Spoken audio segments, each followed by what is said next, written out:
Ito yung longan fruit, so parang lansones din siya. Pero ang laman niya parang rambutan.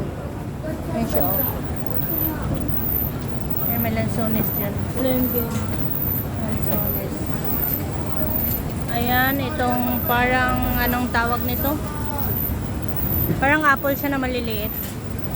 Ito yung mangga na mga maliliit guys. So, ang liit-liit ng mga mangga. Yung parang native mango sa atin. Ayun, ang sarap nito. Yung malutong pa siya. Sarap lagyan ng alamang.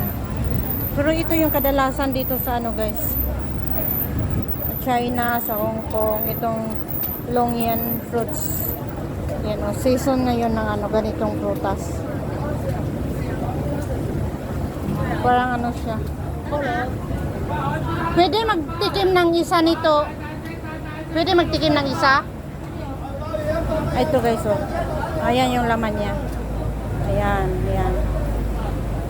Ayan. Thank you for watching. Ayan. Kainin ko.